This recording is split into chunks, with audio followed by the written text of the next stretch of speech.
nyambung. Kayak ayam disuruh mencontoh ayam. Itu pas, cocok, nyambung. Kucing disuruh mencontoh kucing. Pas, cocok, nyambung. Misalnya kucing disuruh mencontoh ayam, itu enggak pas, enggak cocok, enggak nyambung.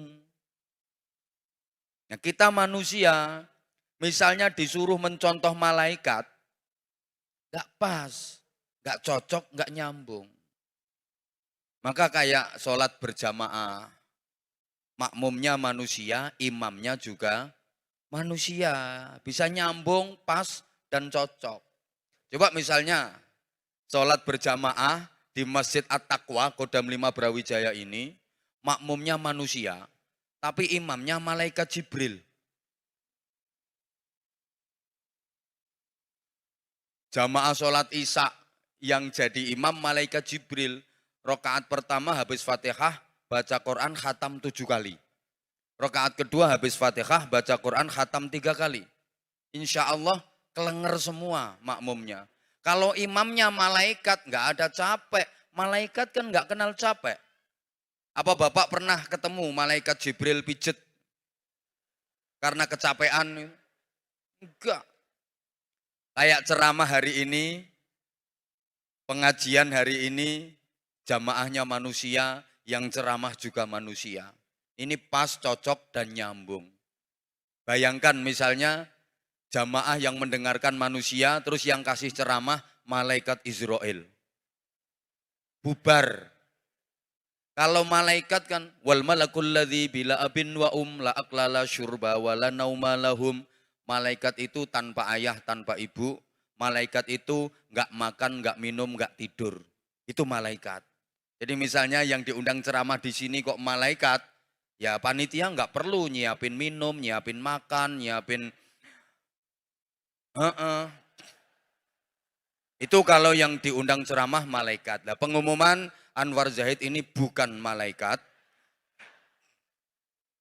Jadi yang masih perlu nyiapin. Nah, kalau pengen gratisan yang ngundang malaikat.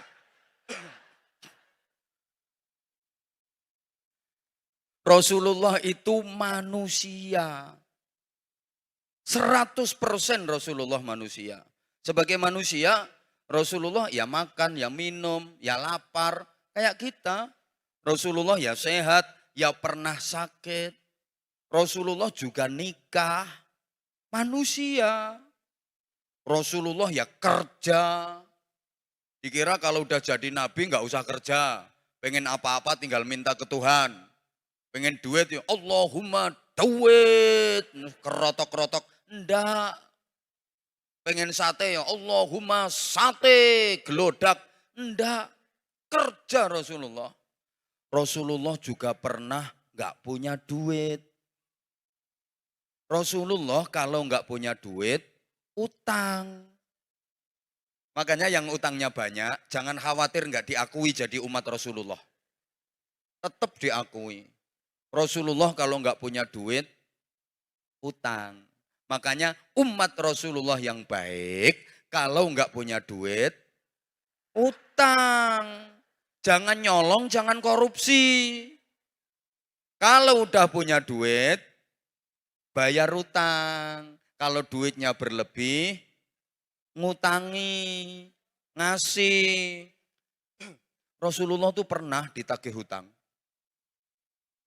Padahal waktu itu belum jatuh tempo, masih kurang 2 hari. Pulang dari sholat jamaah, didampingi Sayyidina Utsman bin Affan. Di tengah jalan itu dihadang sama orang, ditagih hutang. Muhammad, bayar hutangmu. Kata Nabi, lo kan jatuh temponya masih kurang 2 hari. Gak peduli, pokoknya sekarang aku butuh duit, bayar. Sayyidina Utsman tersinggung. Ini orang gak punya adab, nagih hutang di tengah jalan. Lagian jatuh temponya masih kurang 2 hari. Yang ditagih Rasulullah pula. Langsung Sayyidina Utsman berkata, berapa hutang Rasulullah? Ngomong kamu, tak bayar sekarang. Cash dibayar Sayyidina Utsman. Gitu. Maka kasdam yang baik adalah kasdam yang mau bayar hutangnya kiai. Itu. Jadi habis ini langsung ke saya, hutangnya berapa Pak Kiai? Cek langsung. Insya Allah nggak lama bintang 2. Nah, itu. Insya Allah itu nggak lama. Kalau nggak mau kayak gitu, turun jadi serda.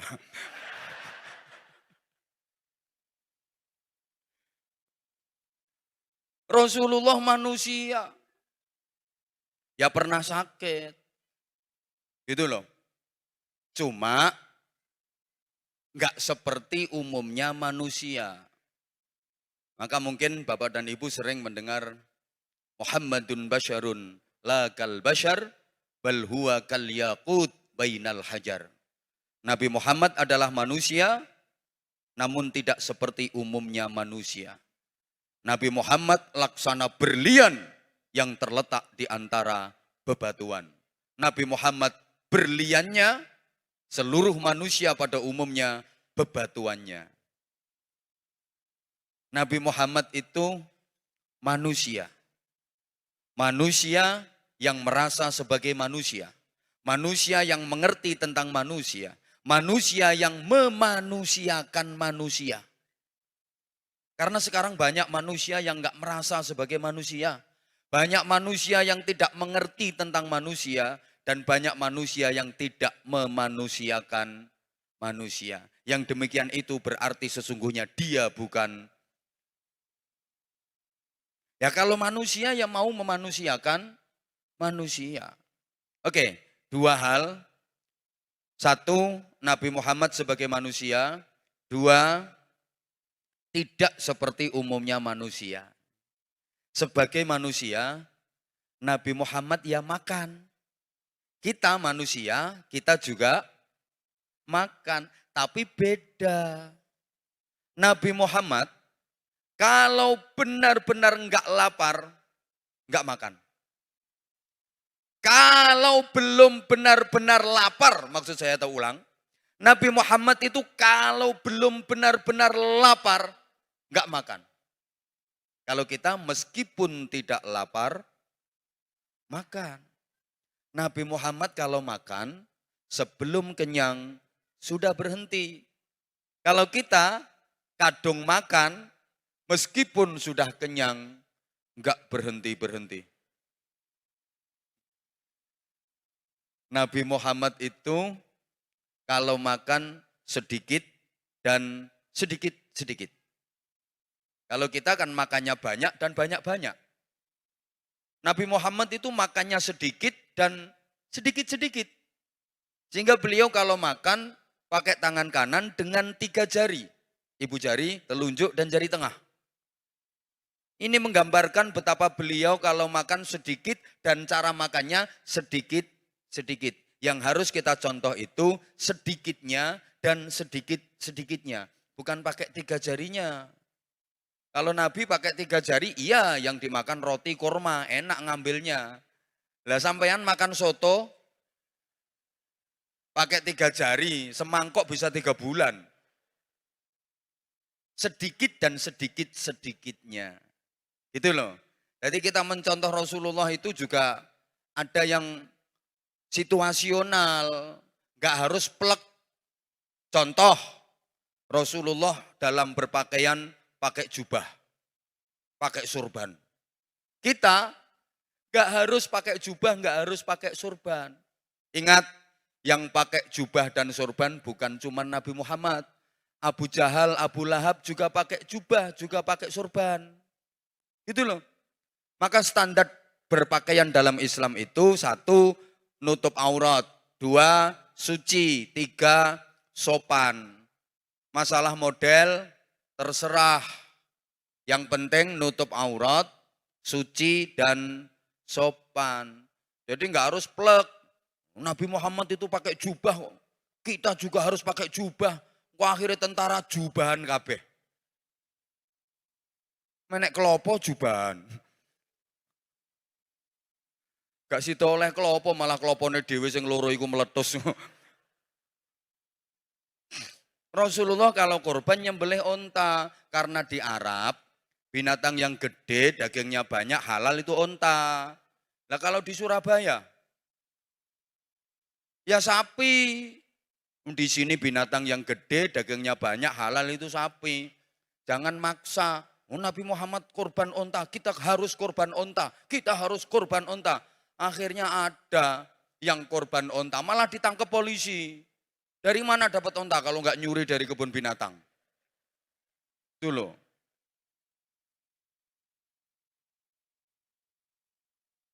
Rasulullah kalau mau makan selalu cuci tangan. Jadi cuci tangan ini nggak karena corona saja. Udah diajarkan mulai dulu. Dan Rasulullah kalau mau makan pasti berdoa.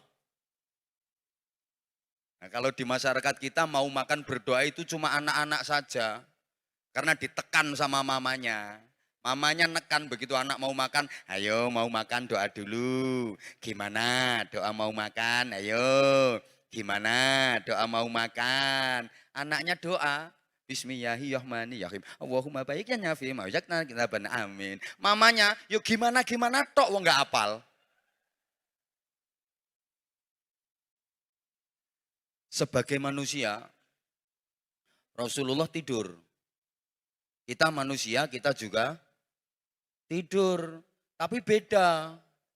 Rasulullah itu kalau tidur, hanya kedua mata beliau yang terpejam. Tapi hati tetap terjaga. La tungkiril wahya min ru'yahu inna lahu qalban idha namatil aynani lam ya nami ya rabbi bil Mustafa balik maqasidana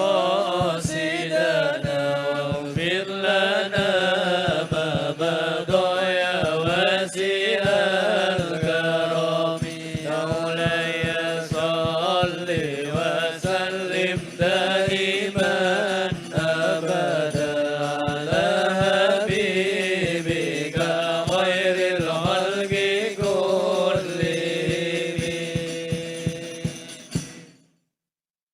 Jadi beliau kalau tidur hanya kedua matanya saja yang terpejam. Hati tetap terjaga, sadar dan tahu apa yang terjadi di sekitarnya. Nah, kalau kita tidur total, blek, sek, inna lillahi.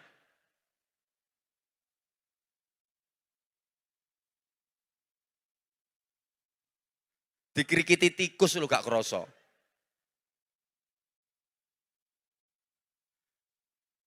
Rasulullah kalau mau tidur pasti berwudu. Jadi tidur beliau dalam keadaan suci dari hadas. Nek sampean maaf. Wis pokoknya saksek gak peduli kepet ya tidur. Loh, maaf ya, kepet itu bukan hanya dari buang air besar, buang air kecil aja. Kepet dari kentut. Itu kan juga kepet nanggung hadas namanya. Tatut, tatet, turu. Ya suara kentut itu ada tut, ada tet, ada tot. Tergantung ukuran bokong. Kalau bokongnya kecil tipis ya tit. Kalau bokong tanggung ya tot.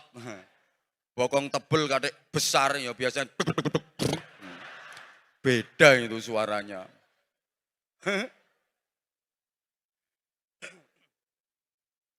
Maka kita kalau mencontoh Nabi, mau tidur wudhu dulu yang beragama Islam. Nah nanti di tengah-tengah tidur tatut tatet gak masalah, kan udah di luar kesadaran kita. Rasulullah kalau mau tidur selalu berzikir, berdoa, berzikir, berdoa, berzikir, berdoa terus sampai tidur. Zikir, doa, baca zikir, baca doa, baca zikir, baca doa sampai tidur.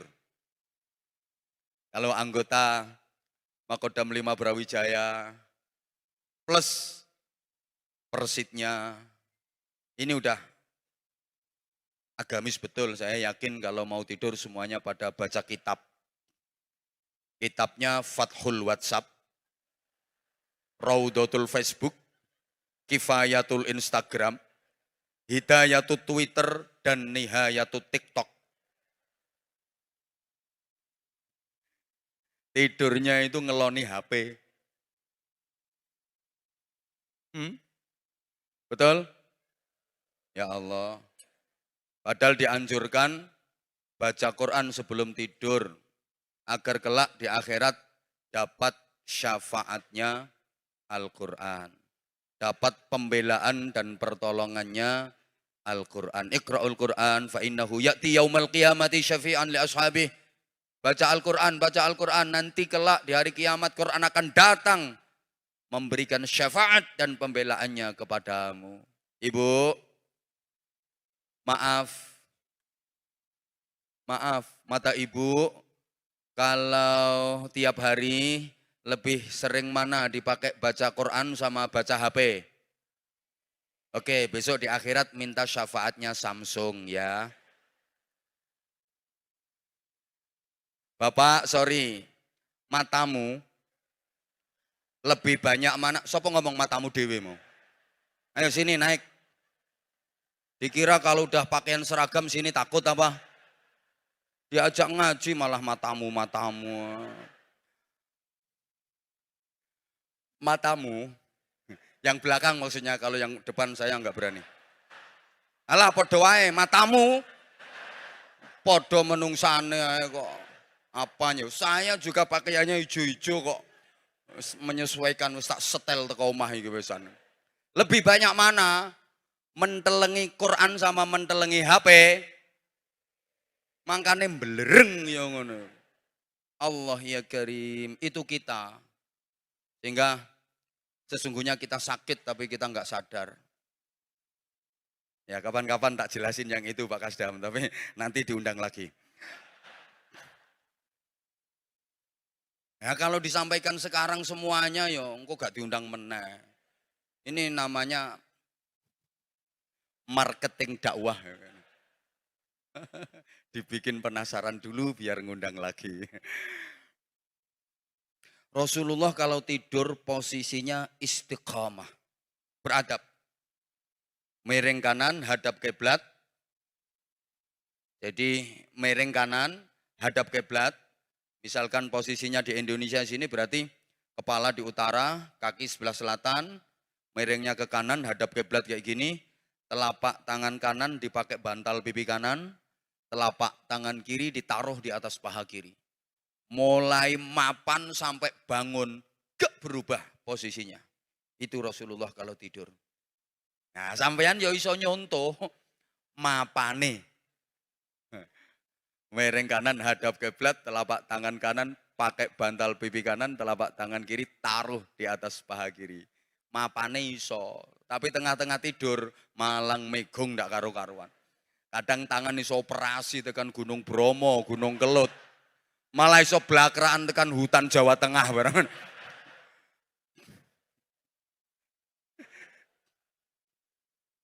Ambek kukur-kukur kerok, keruwak ngono wis mbuh ndak karo-karuan.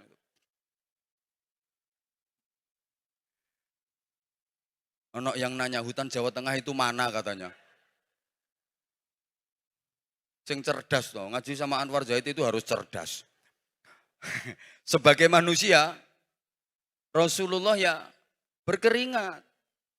Kita manusia juga berkeringat, tapi beda. Keringat Rasulullah wangi, harum sekali.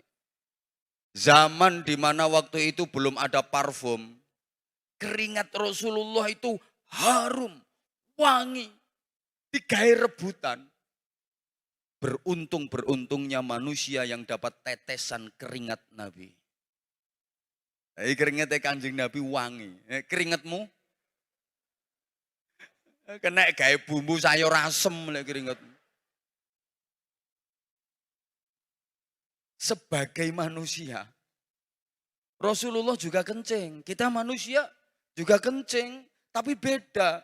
Kencing Rasulullah sama sekali tak berbau dan tak berbekas. Begitu keluar, lenyap ditelan alam. Nek uyuhmu muntuk. Gak terima koyok minyak goreng, minyak jelantah. Baunya, pesing standar internasional. Ayo coba, sebagai manusia, Rasulullah juga berludah. Kita manusia juga berludah. Tapi ludahnya beda. Ludah Nabi Muhammad itu obat. Masih ingat peristiwa hijrah. Ketika bersembunyi di dalam goa didampingi sahabat karib beliau Sayyidina Abu Bakar Siddiq. Menghindari kejaran orang-orang kafir Quraisy yang akan membunuhnya. Nabi Muhammad bersama Sayyidina Abu Bakar Siddiq bersembunyi di dalam goa. Nabi tertidur di pangkuan Abu Bakar Siddiq. Saking capeknya, saking lelahnya. Nah, ketika Nabi tertidur itu, dari salah satu lubang di dinding goa, ada kepala ular yang beruntup-untup, berbedunduk. Abu Bakar Siddiq kaget, gawat ini kalau ular sampai keluar, ini ular berbisa. Kalau sampai nanti menggigit Nabi, bahaya. Apa yang dilakukan Abu Bakar Siddiq? Dengan refleks ditutup lubang itu pakai tangannya. Plek. Ya namanya ular pengen keluar, lubangnya ditutup. Langsung menggigit itu ular. Tangan Abu Bakar Siddiq digigit, cetet. Bengkak, membiru, dan racun menjalar. Abu Bakar Siddiq gemetar menahan sakit. Sakit. Karena yang gigit ularnya besar banget. Ular Arab. Gede ular Arab kok. Lene ular Jawa kan cuwili ungkil-ungkil ngono. Iki ular Arab iki sing nyokot.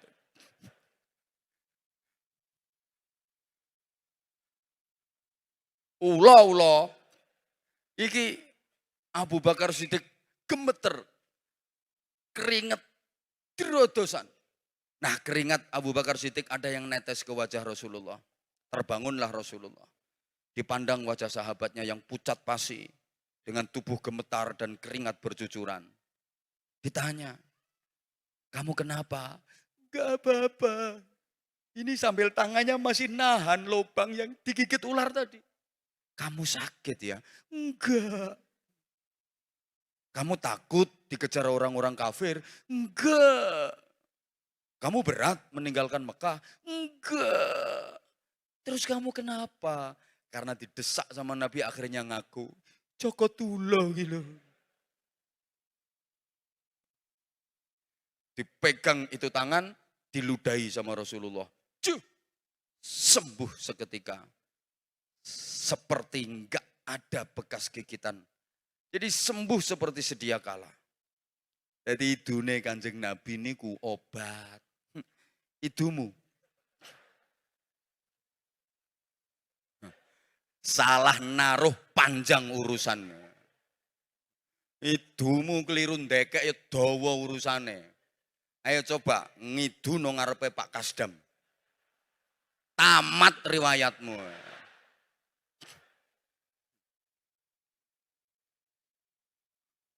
Lah dirimu lagi seret-seret kok. Abang pisan.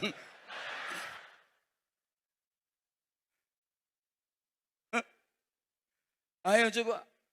Salah naruh panjang urusannya. Meskipun nggak tahu loh. Ada orang lewat, sampean ngeludah. Itu gede sih san. Terus plek nang rai. Musuhan pitung turunan. Gara-gara salah naruh ludah. Itu loh. Maka Rasulullah itu manusia, tapi tidak seperti umumnya manusia. Beliau istimewa karena beliau mampu memberikan keteladanan yang sangat prima. Allahumma sholli ala Muhammad. Yang kedua, kan tadi udah ngomong waktunya 15 menit. Kalau ada tambahan waktu, izin Pak Kasdam. Tambahan waktu itu ibarat kerja namanya lembur. Nah, jadi ini ada lemburannya apa enggak kan? Tergantung beliau yang mewakili Pangdam kan gitu. Panglimanya lagi ada agenda sehingga sekarang Kasdam yang bertanggung jawab. Kalau enggak pengen digeser. Nah, pengen geser saya tinggal telepon atasan selesai. Minta kemana? Papua. Halo. Yang kedua, kenapa Rasulullah dijadikan teladan? Sebab Nabi Muhammad itu sempurna baiknya, figur yang lengkap, komplit, baik dari semua aspek. Baiknya Rasulullah itu menyeluruh. Sehingga Rasulullah bisa menjadi teladan siapapun.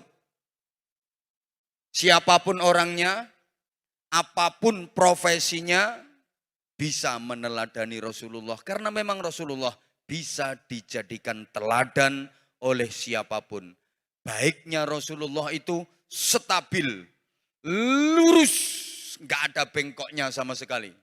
Rasulullah itu sedikit pun nggak ada jeleknya. Tanpa noda, tanpa celah. Api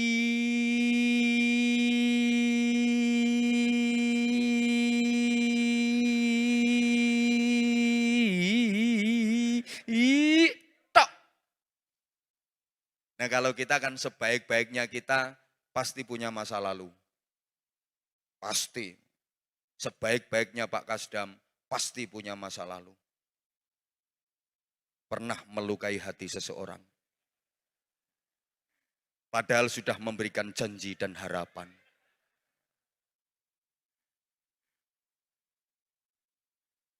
Sebaik-baiknya kita pasti punya masa lalu yang ada buruknya. Jadi kata kuncinya gini ya.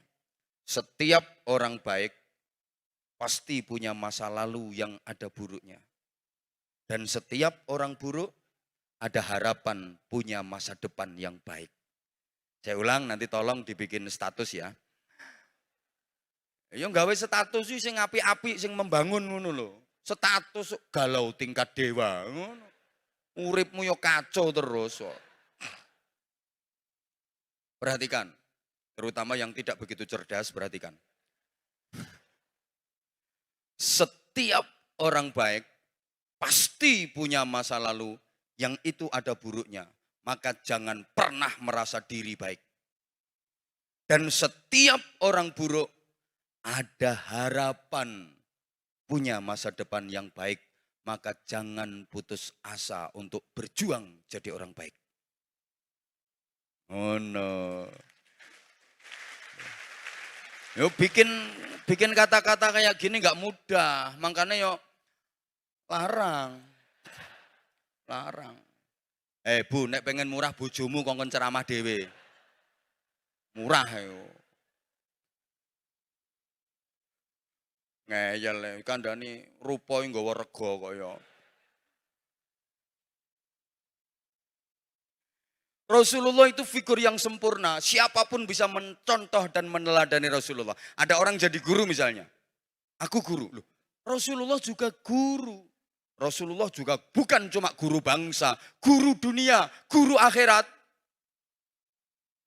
Nabi juga mengajar. Nabi juga mentarbiyah santri-santrinya, sahabat-sahabatnya, intisyarul ilmi, menyebarkan ilmu. Bahkan Nabi bersabda, innama bu'istu mu'alliman, sesungguhnya aku diutus untuk mengajar. Jadi kalau pengen jadi guru yang baik, contohlah Rasulullah Shallallahu Alaihi Wasallam. Bagaimana Rasulullah sebagai guru? Saya petani, Rasulullah juga bercocok tanam. Nabi juga nanam kurma, bagus, berkah. Maka petani kalau pengen berkah, pengen baik, contohlah cara bercocok tanam Rasulullah.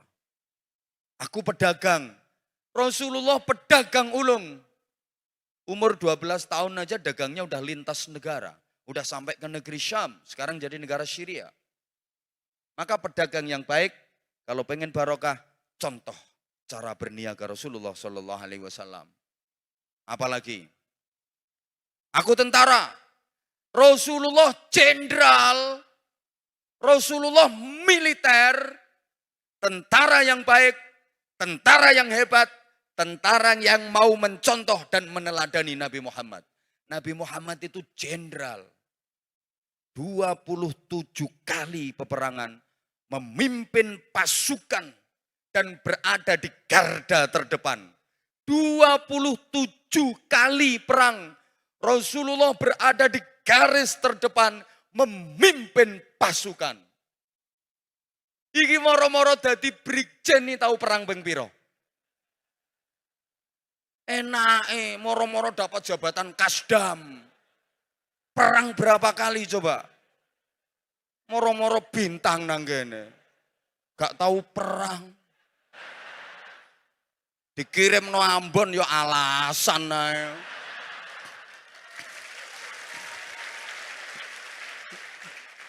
Ayo coba. Loh Rasulullah itu maha jenderal, jenderalnya jenderal, ahli strategi. Ngono, modelmu kok kaya gak percaya ngono tak omongi. Baca sejarah, itu loh. Saya politisi, Rasulullah politisi handal. Gak ada yang mengalahkan berpolitiknya Nabi Muhammad. Saya pejabat, saya pemimpin, Rasulullah pemimpin umat. Pemimpin yang baik. Contoh bagaimana Rasulullah jadi pimpinan. Itu. Saya cuma kepala keluarga. Nabi Muhammad juga kepala keluarga. Beliau punya istri, punya anak. Maka bagaimana membina keluarga bahagia? Contohlah keluarga Nabi Muhammad.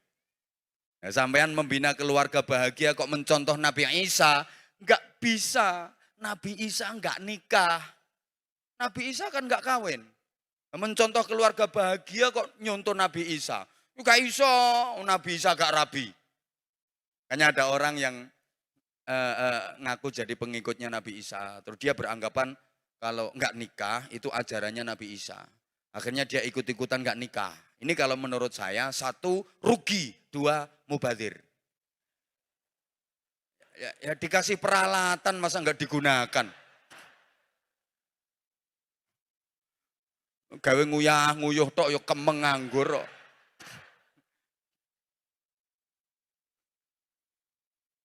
Ya Allah ya Karim. Itu loh. Terus hebatnya lagi.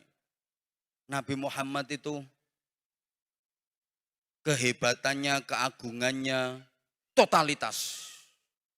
Kapanpun, dimanapun, di hadapan siapapun, beliau selalu hebat. Ka'annahu wa huwa fardun fi jalalatihi fi askarin hina talqahu wa fi hashami ya Rabbi bil Mustafa baligh maqasidana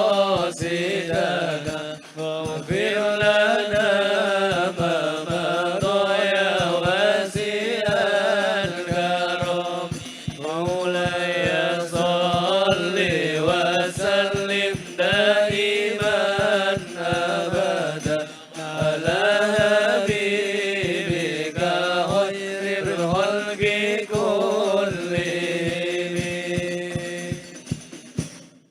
Jadi Nabi Muhammad itu dalam keadaan fardun sendirian, itu hebatnya kayak berada fi askarin, berada di tengah-tengah pasukan perang.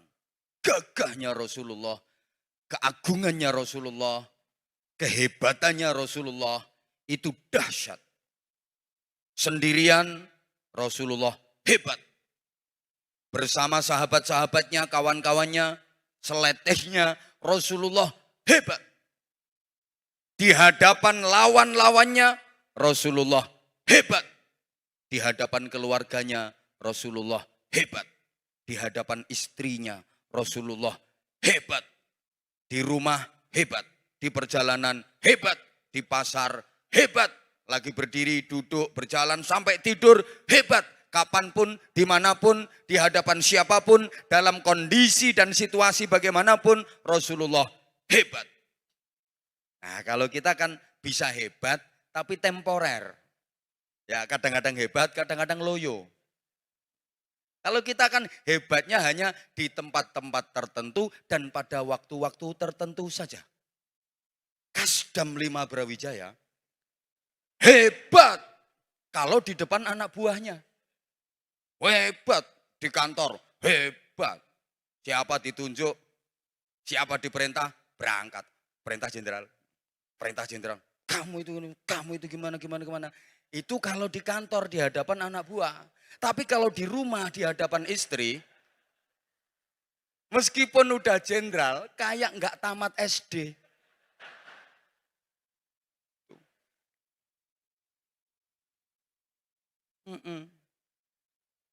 Itu juga berlaku untuk kiai. Wah, kiai itu kalau di depan jamaah, ceramahnya hebat. Mampu menghipnotis ribuan jamaah. Cetar membahana, menggelegar. Dalilnya ya runtut, jebret. Di hadapan jamaah. Saya biasa ngadepi puluhan ribu jamaah. Tapi jujur, saya disuruh ceramah di hadapan istri saya seorang diri. Saya nggak berani. Nggak berani. Misalnya dia lagi ngambek, terus tak suruh duduk. Duduk kamu.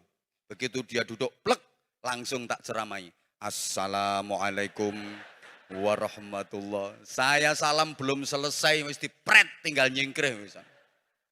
Itu. Jadi kalau kita hebatnya itu kan hanya pada waktu-waktu tertentu dan di tempat-tempat tertentu saja. Di tempat yang lain, di waktu yang lain, hilang hebatnya kita. Itu loh. Maka jangan pernah merasa diri hebat. Ingat, semuanya hanya amanah Allah. Semuanya hanya titipan Allah. Hakikatnya kita nggak punya apa-apa. Betul? Betul? Harta kekayaan berapapun itu hakikatnya hanya milik Allah. Orang yang paling tenang dan tentram hidupnya serta bahagia adalah orang yang beriman. Orang yang beriman itu orang yang menyadari bahwa tidak ada ketergantungan kecuali hanya kepada Allah. Tidak berharap kecuali hanya kepada Allah. Sadar bahwa tidak memiliki apa-apa, semuanya milik Allah. Sehingga hatinya tenang dan bahagia. Karena dia hanya memiliki Allah. Dan dia nggak pernah merasa memiliki apapun. Maka hidupnya tenang. Para jamaah, kenapa orang susah, kenapa orang gelisah, kenapa orang galau, kenapa orang sumpek, kenapa orang bingung? Sebab utamanya adalah karena merasa kehilangan. Orang susah, orang gelisah, orang galau, sumpek, itu sebab utamanya karena merasa kehilangan. Entah kehilangan harta, kehilangan duit, kehilangan kekuasaan, kehilangan keluarga, kehilangan jabatan, kehilangan kesempatan. Kenapa merasa kehilangan? Karena merasa punya, merasa memiliki. Orang beriman, dia nggak pernah ngerasa punya apa-apa. Dia nggak pernah ngerasa memiliki apa-apa. Maka dia nggak pernah merasa kehilangan apa-apa. Sehingga hidupnya tenang. Semuanya hanya amanah, titipan Allah. Maka nggak pantas untuk disombongkan. Berapapun kekayaan yang dimiliki, itu hanya amanah, titipan Allah. Dititipi kok sombong. Pantas apa enggak kira-kira? Wih, enggak ikut punya, cuma titipan. Nanti pakai sombong-sombongan, pantas apa enggak kira-kira? Ya Allah, ini loh misalnya tak titipi mobilku, kan nyorodo apik mobilku. Misalnya, aku titip, begitu tak titipkan ke dia, lah kok dia, wah mobil bagus, sombong, gendeng ini. Ada enggak orang yang dititipi harta sombong? Ada apa enggak? Ada, saya kenal orangnya. Namanya Korun. Nah itu jadinya kayak Korun. Maka kalau ada orang kaya, dititipi harta sama Allah kok sombong, itu berarti anak buahnya Korun. Pangkat jabatan juga punya hanya titipan. Kalau Allah berkehendak, secepat kilat, kayak membalik telapak tangan. Selesai karirnya. Titipan kok. Loh. Maka jangan disombongkan. Kopral sama jenderal sama di hadapan Allah. Ini gak wong kendel gak wani ngomong ini. Aku bicara di hadapan Allah loh. Gak ada bedanya. Kadang lagi sersan dua yang melakukan dawegeng-degeng ini. Itu tak sengklang. Disopo api-api. Kemana dan? Kamu nggak tahu siapa saya? Ya Allah, bro, pangkatmu gila opo? Gitu loh. Amanah. Yang kedua, amanah itu harus dijaga. Harus dijaga dan dirawat dengan baik. Kalau nggak dijaga, yang nitip pasti marah. Misalnya bapak nitip motor ke penitipan, ditinggal belanja. Selesai belanja, mau ngambil motornya, Allah, spionnya pecah. Joknya, bukan cuma beret, sobek-sobek. Knalpotnya protol. Bapak yang nitip marah apa enggak? Marah apa enggak? Marah. Istri titipan, suami titipan, anak titipan. Dari Allah yang nitip. Kalau rusak, Allah pasti marah. Kamu itu tak titipi anak 3 kok rusak semua. Aku titip ke kamu kondisinya bagus loh anak itu. Loh sekarang kok rusak semua? Anakmu yang pertama sukanya ke night club, dugem. Ajep, ajep, ajep, ajep, ajep, ajep, ajep, ajep. Yang kedua hobinya mabuk. Yang ketiga gondoli rondo. Allah yang nitip marah. Kamu itu tak titipi anak 3 kok rusak semua. Paham? Halo? Ini didengerin apa enggak? Maaf, jabatanmu juga titipan. Dirawat yang baik. Artinya merawat jabatan itu apa? Menggunakan sesuai dengan fungsi semestinya. Diberi jabatan lebih dekat kepada Allah. Lebih banyak mengabdi untuk negeri dan bermanfaat untuk masyarakat. Itu baru keren. Oh, no. Meskipun jabatannya rendah, sorry, Kopda, Kopral 2. Menengah. Tapi dia dekat sama Allah. Dia penuh pengabdian untuk negeri. Dan dia bermanfaat untuk masyarakat. Jauh lebih mulia, jauh lebih baik daripada jenderal. Tapi jauh dari Allah. Gak ada dekatnya sama Allah, gak ada pengabdian untuk negeri, malah merongrong dan menghancurkan martabat bangsa, apalagi sama sekali gak ada manfaatnya untuk masyarakat. Gak wani keplok ya, wedi karo jenderal ya. Halo? Iya emang gitu kok. Izin jenderal. Nah, kalau nggak terima ya silahkan naik ke panggung nggak apa-apa. Maksudnya tak ajak duet ceramah ngono. Gitu loh. Ini saya berbicara dalam konteks agama. Mohon maaf. Allahumma sholli ala Muhammad. Ini kene gak kiai kendel gak kira wani ngene. Nah, kenapa harus takut yang disampaikan kebenaran kok? Nah, ini jadwal di sini itu jadwal nyulik, tahu. Saya sebenarnya hari ini agendanya udah 3. Semalam saya dari Demak terus Kudus 2 tempat. Jadi udah 3 tempat sampai rumah itu subuh. Subuh baru nyampe rumah. Habis subuh ngajar dulu. Udah dijemput. Harus meluncur ke sini. Habis ini nanti zuhur saya harus di Tuban. Ada 3 tempat juga. Makanya sebenarnya di sini itu jadwalnya nggak masuk agenda. Bener itu nggak masuk agenda. Rata-rata yang minta jadwal ke saya itu 2 tahun. Ya kalau nggak percaya boleh dicek ke asisten saya. Tapi karena katanya diminta sama Pak Pangdam. Akhirnya ya bismillah ini acaranya di Kodam. Bismillah sepayah apapun saya sempatkan untuk datang. Dan alhamdulillah hari ini saya juga senang karena saya nanti dapat amplopnya tak antemnya. Dapat barokah, dapat pahala, dapat berkenalan dengan Pak Kasdam, dapat saudara sekian banyaknya, subhanallah. Karena antara ulama dengan TNI Polri harus sinergi terus untuk menjaga kondusivitas bangsa ini. Harus tetap sinergi. Dan saya berpesan sejauh ini kepercayaan masyarakat paling tinggi itu kepada TNI. Jaga itu, pertahankan itu. Di antara seluruh institusi yang ada di negeri ini, di antara seluruh lembaga yang ada di negeri ini, TNI mendapatkan kepercayaan tertinggi dari masyarakat. Karena di setiap ada musibah, TNI selalu berada di garis terdepan. Setiap ada kejadian, ada bencana, TNI selalu terdepan. TNI selalu bersama rakyat, karena TNI adalah kita. Loh, ngono. Tambahi.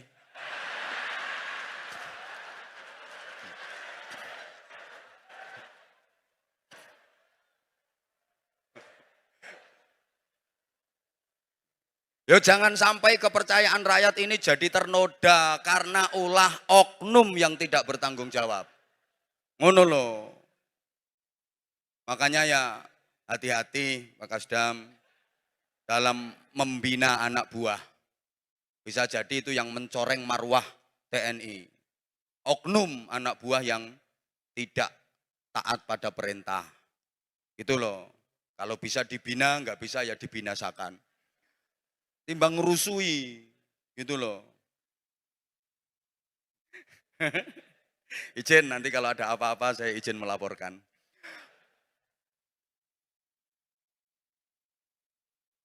Modelmu kok kaya kaget ngono.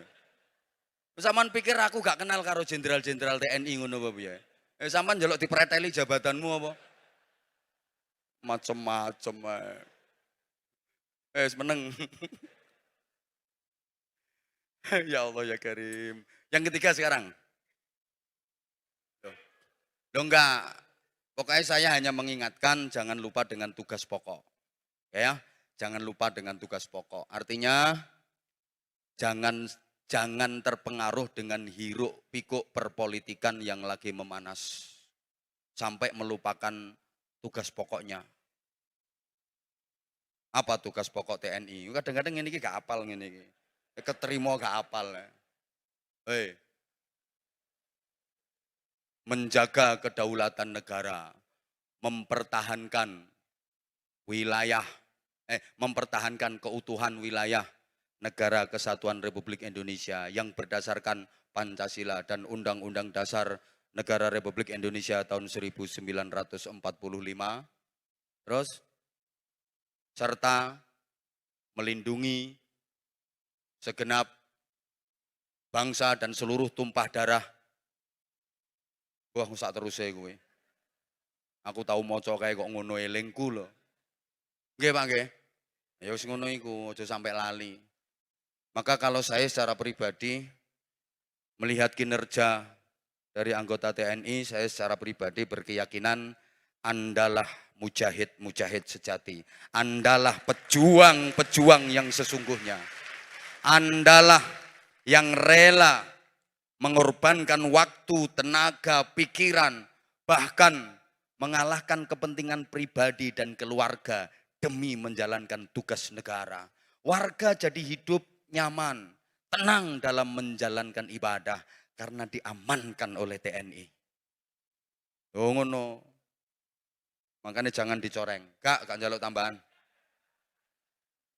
Dolak njaluk gak ditambahi malah izin. Wis pisan ya wis. Kalau orangnya peka kan ya langsung sadar. Kalau enggak mosok jenderal enggak peka.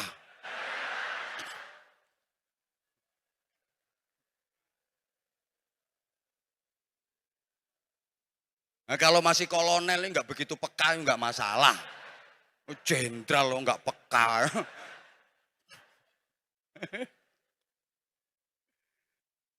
Yang ketiga, kenapa Rasulullah dijadikan teladan? Sebab Rasulullah itu ucapannya adalah perbuatannya. Perkataannya adalah tindakannya. Lesannya adalah hatinya. Jadi Nabi itu prinsipnya satunya kata dan perbuatan. Kalau kita kan enggak. Kita itu banyak munafik. Terlalu banyak dusta di antara kita. Lain di bibir, lain di Rasulullah kalau nyuruh sedekah, Rasulullah paling rajin sedekah, paling ahli sedekah, dan gak ada yang mengalahkan sedekahnya Rasulullah. Kedermawanan Rasulullah digambarkan seperti angin yang berhembus. Artinya angin berhembus itu sama sekali gak ada hambatannya, gak ada ganjalannya. Nabi kalau bersedekah seperti itu, los, gak rewel. Kalau Anda penjenengan kan bersedekah kadang-kadang, cuman kan selesai sedekah itu kan masih lenger-lenger. Nyemplungi kotak amal 100.000 rek. Iku gawe jajane anak seminggu itu. Itu enggak kayak angin berembus itu. Kayak knalpot bocor. Pernah habis sholat asar berjamaah, Nabi ngaji bareng dengan para sahabat. Di tengah-tengah ngaji, Rasulullah izin, aku pamit mulai dulu. Aku pulang sebentar, nanti balik lagi. Betul. Rasulullah pulang, sebentar, balik lagi. Ditanya sama para sahabat, ada keperluan apa ya Rasulullah? Kok tadi buru-buru pulang, sekarang cepat-cepat balik. Aku ingat di bawah bantal tempat tidurku itu, aku masih punya duit 5 dirham yang belum aku sedekahkan. Aku enggak mau keduluan matahari terbenam, aku masih punya duit nginep. Jadi Rasulullah itu enggak pernah nginepin duit. Dalam sejarah enggak pernah tercatat Rasulullah punya rekening.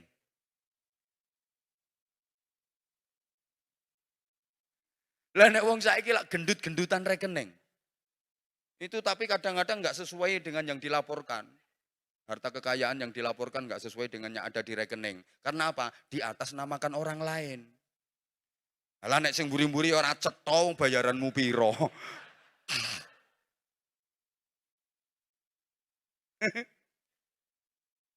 Allah.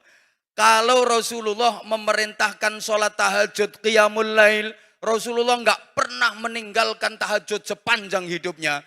Bahkan qiyamul lail dan tahajud wajib bagi Rasulullah. Kalau Rasulullah memerintahkan kerukunan, Rasulullah rukun dengan siapapun. Bukan hanya dengan yang seagama, dengan yang beda agama. Rasulullah rukun. Ada tetangga yang non muslim sakit, dijenguk sama Rasulullah, dibawain kue. Kalau kita kan susah mau kayak gitu, nggih. Apa maneh gak cocok, beda pendapat dikit aja nggak mau rukun. Apa maneh rumangsa gagah. Saeneke wong kate diantemi kabeh. Hoi. Hoi. Ini makanya subhanallah, ini saya senang banget kalau di Makodam dibikin acara kayak gini, senang banget. Sesuai dengan filosofi bangsa kita kan, bangunlah jiwanya, bangunlah badannya. Maka momentum ngaji hari ini kan dalam rangka bangunlah jiwanya, Jenderal. Walaupun masih jarang-jarang, maka sesering mungkin lah bikin pengajian supaya penceramah ki laris. Ya, membangun mental itu penting. Penting. Makanya di antara syarat diterima sebagai anggota TNI kan mentalnya harus dites dulu. Gak boleh terlalu temperamen macam-macam itu kan. Apalagi sakit jiwa, kacau kok negarane. Ngono lho. Mbok paham mbok enggak iki. Rasulullah seperti itu. Apa yang dikatakan dikerjakan. Apa yang diperintahkan dilakukan. Bahkan Nabi menyatakan, ana awwalu fa'in ala ma amartukum bih. Aku orang pertama yang mengerjakan semua yang aku perintahkan atas kalian. Itu Nabi. Kalau kita kan sering enggak, ayo rukun, dia sendiri enggak mau rukun. Ayo urun, dia dhewe gak melok urun. Ayo kerja bakti, dia sendiri enggak ikut kerja bakti. Kelakuannya komandan-komandan ini kan ngono iku. Main perintah, main perintah, main perintah. Awas nanti kalau udah purna. Bisa power syndrome. Biasanya apa-apa dilayani, main perintah, main perintah. Begitu udah purna pensiun, gak ono sing ngelayani karena ini.